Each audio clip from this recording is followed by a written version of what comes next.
po natin dito, patuloy po natin pinapaalala sa kanila, irerespeto po natin yung karapatan ng ating mga kababayan na mamahayag. Matagal na pong sinabi ito, wala pong pagpigil sa atin. Pero ganun pa man po, nakita po natin ito mga individual na ito na pinili po nilang manakit, manira. At sabi nga natin po, manunog ng mga kagamitan po natin ng gobyerno at ng mga pribadong individual po. Sir, gaya nga nung kanina, kung ang una nilang ginawa, nagsunog sila doon sa may Ayala Bridge. Tama po ba? Yung van na nandoon na nilagay para hindi sila makapasok. Kasi sir, ang tagos nun, Malacanang na eh. Yung Ayala Bridge po, di ba? So talaga po bang sinadya na ilagay doon yun?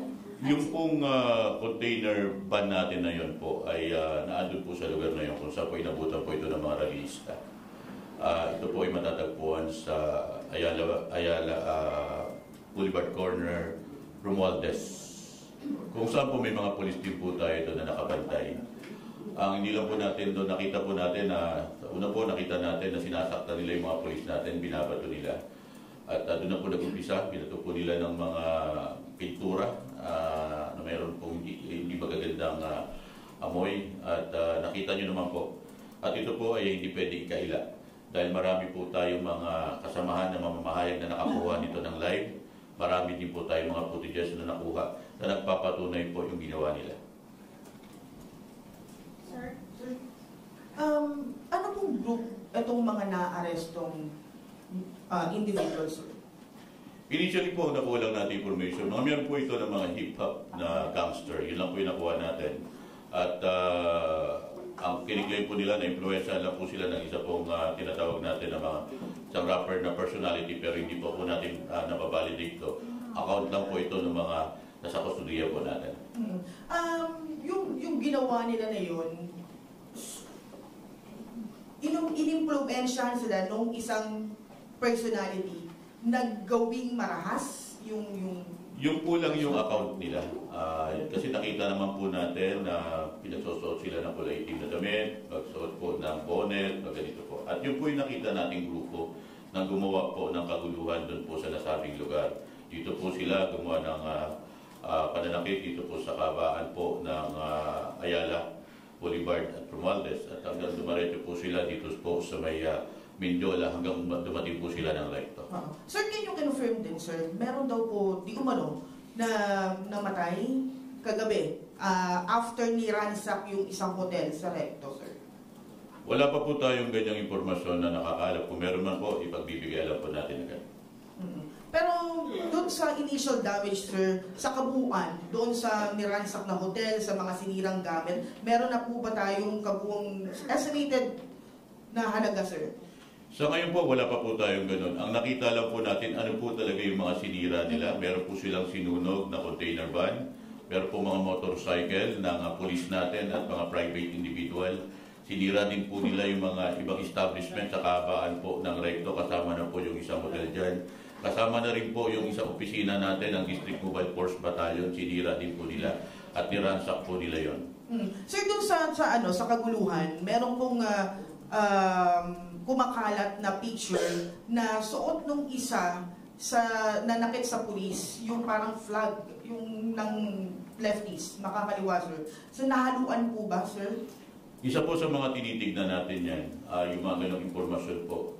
Ang sa atin po dito, nakita lang po natin yung hayagang paglabag nito mga individual na ito. Ongoing pa po yung pag-iimbestiga at lahat po ng makukuha natin dito ay ipagpapibigay din, alam po natin sa ating mga kaibigan sa pamamayan. Last on my answer, gaano, ano po yung mga nakuha dun sa hotel na niransak at saka po yung amount, kung gaano karami minasaktan po ba, sir?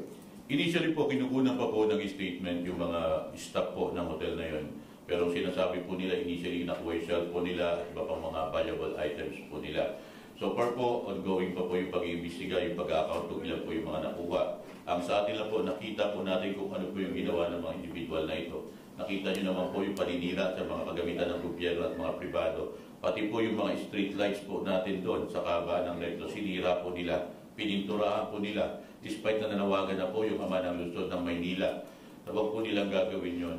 Pero sabi nga po, kinipit-galikat po nila ito at mas pinili po nila na manakit at manira ng ating mga, panakit po ng mga kapulisan natin at manira ng mga kagamitan po ng mga pribado at ng ating pong gobyerno.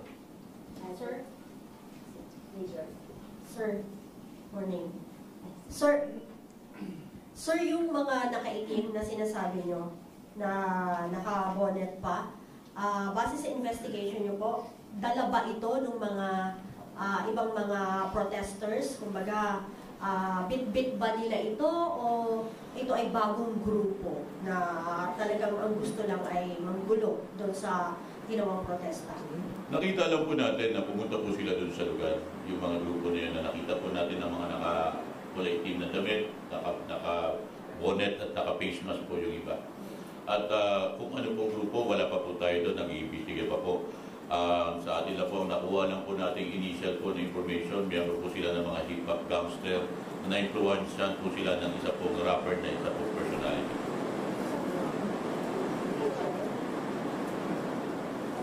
Major, ilang lang po, sinagulo po dun sa Ayala Bridge, hanagulo po sa Benjola, isang grupo lang po ba ito?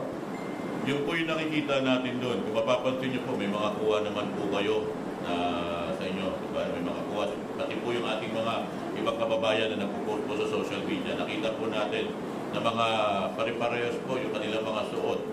Sila po yung mga naka-bonnet, naka-face mask, naka-kulay itim na damit. Tapos, Major, nagkaroon po ba ng putukan sa nagkaroon po ng palitan ng baril po sa pulisan natin sa mga... Wala po tayong ganun, ma'am. At sabi nga natin, nakita rin po natin, isa po rin sa tinatanong sa atin yan. Nakita po natin doon sa isang video na social media na sinasabi po meron pang putok na narinig. Ito po ay monotone na galing po doon sa mga nanggugulo po sa lugar. Pero, Major, sunod-sunod po kasi yung putok ng baril po, putok po nung narinig po nung time na yun. Na, ang description nga po is parang New Year nga po kasi sunod-sunod. And then may mga nagsitakbuhan po. Yes po, sinabi din po nila yan at nakita po natin doon at sabi ko nga, meron po nakakuha na netizen natin na malapit doon sa lugar. Nakita din po natin. At meron din po tayong mga CCTV doon sa lugar. Nakita po natin na sa kanila galing po yung monotone. Actually po, may nakuha po tayong monotone doon sa mga bank po ng mga ilan doon. At hindi lang po monotone, yung mga pintura po na pinapo nila sa mga polis natin, nakuha din po yun. I-itemize lang po natin at iuulat po natin yan. Pero po yung sinasabi po na meron pong pagpapaputok sa ating hanay, wala pong ganon. Meron lang po tayo na-receive dito yung plus bomb po na ginagamit para to disrupt lang po. Pero maliban po doon, wala na po tayo doon. Sir, yung mga nahuli ba, na-identify na kung lahat ba sila taga Maynila or may mga taga-ibang lugar? Ito pong mga base po doon sa initial natin nakuha, iba-iba po. Galing po sila ng iba't ibang syudad po ng Metro Manila. Opo. Sir, balik ko lang yung sa influensya ng rapper or hip-hop personality. Yung influensya ba na yun dahil lang doon sa style or music ng tao or nakatanggap sila ng direktang utos from someone to do that? Tinitingnan po natin yun at humingi na rin po tayo ng tulong sa ating anti-cybercrime para ma-check po natin. Kasi sinasabi nila po, nagkaroon po ng pagkikayat sa kanila online. Ang sa atin po, magkakaroon po tayo ng pag-iimbestiga at hindi po tayo papayag na hindi natin mapapanagot at talaga may hayagan pong paglabag sa batas. Ano sir yung pagkikayat online? Pwede bang pa-sponsor? Pardon, sir? Paano ginawa yung pagkikayat online? Sa ngayon po, hindi ko muna po paaaring banggitin sa inyo. Kayo naman po makikita niyo yan doon po sa pag-explore nyo ng social media. May makikita po kayo mga posting doon. Hayaan muna natin po na magkaroon po kami ng pag-iimbestiga. Matukoy po natin yung kung meron po talaga siyang nilabag. At kung meron po siyang nilabag, sinabi nga po ng aming district director at ang ama po ng Luzon ng Maynila, hindi po kami papayagan na hindi mapapanagot ang mga tao nito. Kilalang personality, sir? Yung nagkikayat allegedly? Meron po doon, makikita nyo po, hindi po na namin siya ililimit ko ano pong pangalan nun. Kayo naman po, makikita nyo po yan sa online. Sir, si Yorme, kanina may statement ulit regarding that. At isa doon sa mga tinitignan niya is yung possibility na may politiko or other persons na kumikayap doon sa grupo nila yun. Kabilang ba yan doon, sir, sa tinitignan ngayon ng MPD? Lahat po yun, lahat po ay tinitignan po natin at iniimbestigahan po natin. Major, Pilipino ba yun? Or ibang bansa po? Wala pa po kaming ganyan mga impormasyon. Hayaan nyo muna po kami na mag-imbestiga at gumawa po ng mga iba pa pong detalye. Sir, itong mga nakaitim na sinasabi mo, tama po ba na 3 grupo ito? Sa ngayon ma'am, wala pa tayong ganung nakukuha impormasyon. Ang sa atin lang po, ang revelation lang po ng mga iba po nating nakausap, miyembro po sila ng mga hip-hop gangster. Sir, ano nakikita sa intention? Bukod sa gusto lang nilang manggulo, balak ba nilang pasukin ng Malacanang? Wala po tayong ganun pang impormasyon. Ang sa atin po dito, nakita po natin kung sino lang po yung mga individual po na hayagan pong nanggulo, nanira at nanakit po ng ating mga kapulisan. Sir, hi sir. Sir, itong nangyari kahapon. Itong nangyari sir kahapon doon sa rally, nagkaroon nga ng pagbubuhan. In-expect ba ninyo to sir? Kasi di ba, nung mga nakaraan pa may napapabalita na may maninugod, maggugulo ng mga kalalakihan na magsuot ng maskara sir. Actually ma'am, nakita niyo naman po, matagal na po yung ating panawagan at sinabi naman po ng ating SIL dyan na papayagan po natin at permissive po yung batas. Ang sa atin po dito, nakikiusap po tayo na maging organisado, kalmado at payapa po. Pero may mga grupo po na pinili po nila na manggulo, manakit at manira po ng mga kagamitan po. Pero in-expect nito sir? Sabi nga po natin, palagi po tayo nag-expect ng worst. Ang sa atin po, nakaprepare po tayo dyan. At ang mahalaga, nakita nyo naman po yung ating maximum tolerance. Nakita po ng mga kababayan natin kung ano po yung stand ng polis natin. Sir, yung fact na may mga nasugatan ng mga pulis at may mga nasunog na establishment na wala namang kinalaman doon sa rally, sa tingin po ba natin naging enough yung paghanda ng PNP? At ano po yung lesson learned po natin sa mga susunod na rally po ng mga ganito? Unang-una po, nakita po natin yung kahandaan ng ating Philippine National Police, yung mga naka-deploy po doon sa particular portion ng Maynila. Ang hindi lang po natin saklaw yung pag-iisip ng mga individual na ito na mas pinipili po nilang manggulo. Wala po tayong holdings doon kung gusto nilang manira po ng mga katulad po ng mga pangyayaring yon. Ang sa atin po dito, mapanagot po natin sila sa batas. At malaman po nila na meron pong batas tayo sinusunod. At sabi nga, we need to follow the rule of law po. Sir, may information po ba kayo kung nabayaran ba itong grupo na to or pinrovide pa sila ng mga gamit, yung mga molotov, yung mga pinturang ginamit nila? Were they provided or binayaran sila? Ang tingin po talaga natin, may mga paghahanda po sa kanila kasi nakunan po natin sila ng mga monotop at saka mga pintura at iba pang panunog. Yung mga tanong nyo po, kung meron po nagbayad, wala pa po tayo nakukuha ang ganyang impormasyon at pag-iimbestiga pa po tayo. At kung meron pong lalabas na meron pong mga behind dito, eh mananagot po sila. Sir, as well lang sir, meron po ba tayo i-deploy po ng mga civilian, naka-civilian po na police? Kasi meron pong context na kumakalat sa social media regarding po doon sa naging pagbabaril umano sa isang hotel po sa Recto. And sinabi po dito na pulis po na nakasibilyan ang bumaril at bata po ang natamaan. At yung bata daw po ay kasalukuyang patay na. So, gaano po katotoo yung mga pahayag na ito, sir? Wala po tayong ganong impormasyon. Sinusunod po natin yung standard operating procedure pag may mga ganitong General Assembly po natin. At alam po ng kapulisan nyo yan kung ano po. Mataas po yung pagrespeto natin dito po sa freedom of expression ng ating mga kababayan na ginagarantihan po ng konstitusyon natin. Sir, ano na lang pong gagawin natin sa mga ganitong context na kumakalat sa social media since parang nanghihikayat po sila na kumontra doon po sa ating kapulisan and magkasamuli ng panibagong rally against naman po sa Philippine National Police. Unang-una po, maging responsable po tayo sa pagpupost sa social media. Buhayin po natin yung kamalayan natin. Nakakatulong po ba tayo o hindi? Tayo po sabi natin bilang mga Pilipino, alam po natin kung ano po yung mga bagay na ikasisira po ng ating bayan.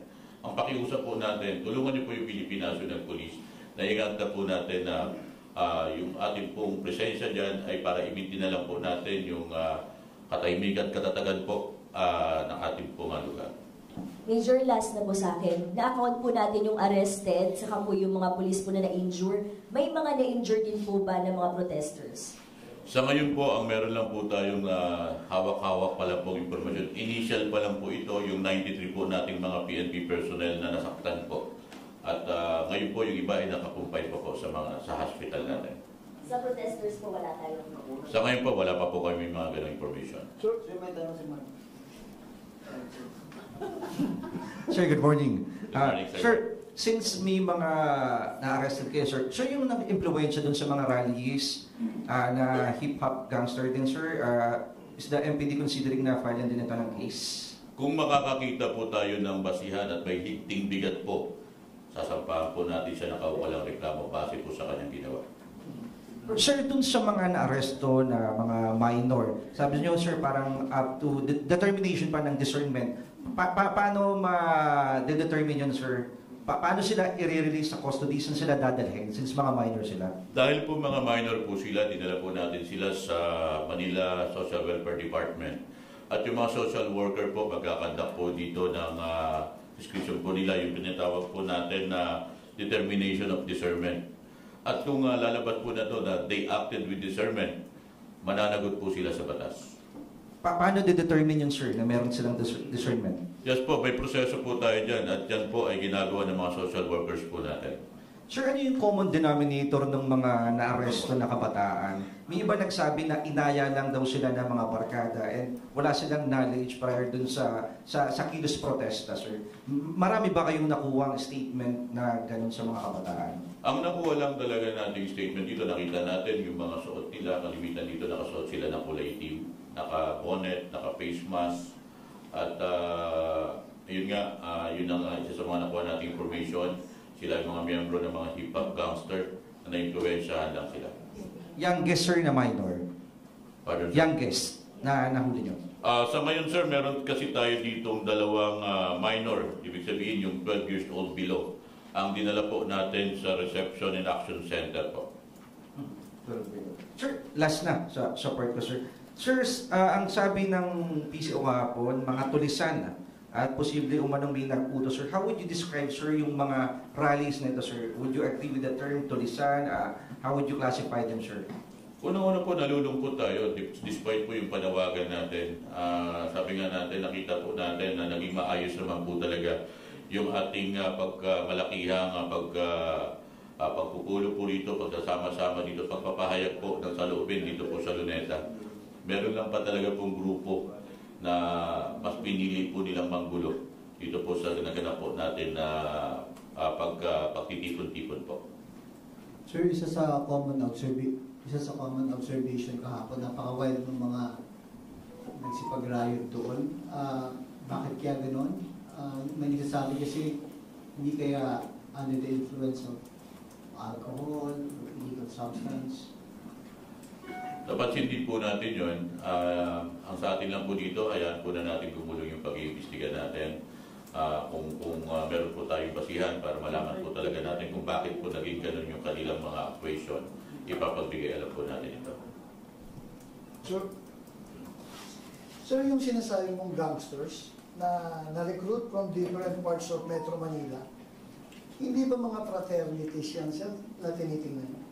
Yun po yung isa tinitingnan natin. Ang term po kasi nila dito, gangster, hip-hop gangster. Yun po yung kanilang nabanggit dito. At yun po ay ibabalidate po natin, i-check po natin kung talaga po meron pong katotohanan itong mga ito. What fraternity, sir, ang nabanggit nila? Wala po silang nabanggit. Ang sinabi lang po nila, nalaman lang po natin dito mga hip-hop gangster po ito. Hindi po natin alam kung ano po yung binabanggit na mga ito. Sir, yung tanong ni June, yung mga parang under the influence, na-subject niyo ba sila sa drug test or liquor test, sir, after their arrest? Wala pa po tayong ganung information at sa ngayon po, wala pa po akong ganun natatanggap. Sir, magto 12 hours na, baka mawawala na yung epekto ng kung lasing. Ang sa atin po dito, sinusunod po natin yung proseso ng pag-iimbestiga at makakaasa po yung mga nakasakustudiyan natin, irerespeto po natin yung kanilang mga karapatan. Sir, last na lang. Very prepared kayo yesterday. Pero hindi niyo nakita yung possibility na sabi mo may mga dalang bags na may molotov, spray paints, and others. Hindi ba na-check ng mga nakadeploy doon na undercover officers, sir? Unang-una po, yun po yung isa sa mga panawagan natin sa ating mga kababayan na nandun po sa Luneta na kung sakali po may mapapansin po sila ng mga kainay-nalang individual. Isa rin po sana sa recommendation natin yan na huwag na po magdala ng mga bag Kaya lang po sabi natin, hindi natin na mapipigilan yung mga pumunta dyan sa lugar na yan at magdala ng mga ganon. At nakita lang po talaga natin na meron po talagang grupo na mas pinili po nilang manggulo, manakit at manira po. So, next time na magkaroon uli ng ganyang massive rally, you will recommend na wag na magdala ng mga bags, sir? Depende po yun sa magiging assessment po ng leadership po ng MPD at ng NCRPO po. Thank you, sir. So, sa ganito ang nangyari kasi, yung parang naka-complicate pa lalo na hindi nakikita yung mga mukha nila. The next time ba, ang PNP may balak na magpatupad na hindi na, umpisa pa lang, hindi na pwede ganitong may mga takip ang mukha. Isa po sa ikukonsidera natin yan, pero sabi nga po, may mga susunod po tayo mga protocols dyan. At depende po yan sa magiging assessment po ng ating pong organization. Sir, sorry for the lack of better term, pero I don't know, hindi ko yung mga ayabit nyo rin. Yung failure of intelligence po, dahil ang laki ng rally din, ito po, sabi nyo kami, panawagan pa kayo, pero hindi nyo ba, sabi nga niya, is hindi nyo ba na-anticipate na mangyayari to? Sabi nga po, we prepare the worst po. We wait for the best. Sa atin po dito, nakita po natin yung ating mga kapulisan nandun. As early as 3 a.m. nakadeploy na po tayo. Doon sa lugar po ng Luneta, ng Mindiola, at iba pa pong parte ng Luzon ng Maynila. Hindi po natin sinasabing na perfect natin lahat. Nakikita po natin kung paano po yung mga i-adjust natin. Hindi po natin saklaw yung pag-iisip ng mga individual na ito. Ang mahalaga po dito, makita po natin yung rule of law. Papanagot po natin yung mga gumawa nito. Yung mga hindi pa po natin nahuhuli, pinapangako po namin, pananagutin po namin kayo sa batas.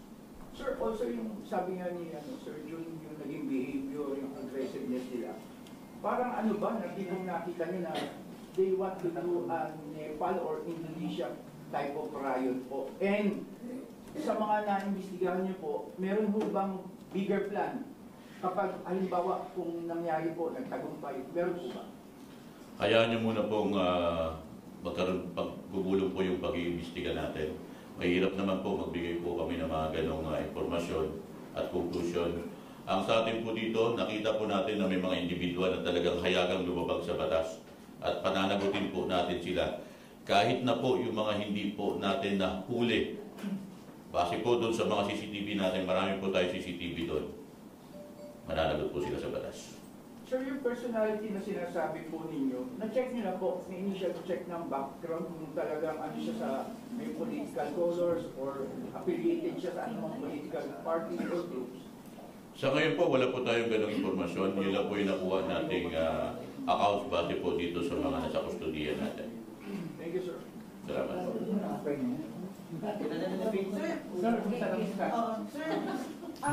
Kung inaresto daw po yung viral na nananawagan na ibaba ang presyo ng fishball, ng income, ng kwento, inaresto po ba yun? At ano yung paglalog?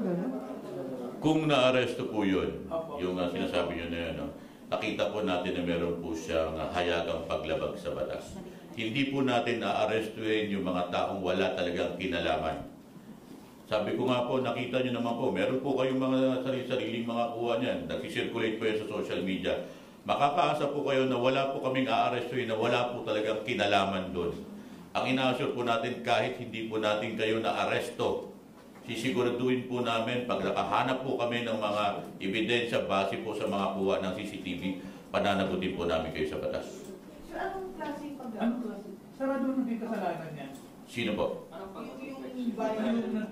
Hindi ko po masagot po na yon kung ano po yung ginawa niya. Hindi ko rin po nakita po lang po sa social media. Pero hindi muna po ako magkukomento doon. Ang sinasabi po natin, wala po tayong uhulihin na wala pong kinalaman doon sa mga pangyayari. Major, nag-viral din po na parang nababok yung ulo niya habang ina-aresto po. Yung mother niya nag-aabang sa FTV kasi gusto niya pa-CT scan. Kamusta po yung lagay yun? Sa ngayon wala pa po akong information doon. Kung nasa kustodiya po natin, lahat po i-medical yun. At sabi nga, makakaasa po kayo na i-respeto natin po yung karapatan ng bawat isa. Okay. Any more questions, Sir Salmon? So, hearing none, thank you very much, Sir. Police Major Philip Ines, PIOMPD. Happy birthday, sir. Ito sir, isang pinakamasaya kong birthday ngayon. Maraming salamat. Thank you very much, sir. And once again, happy birthday.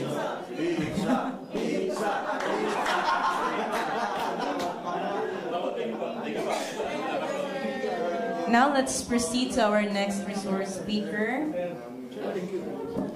May we call Police Colonel Crisaleo R. Talentino, Executive Officer of DO, for the assessment on September 21, 2025 Trillion Peso March Rally.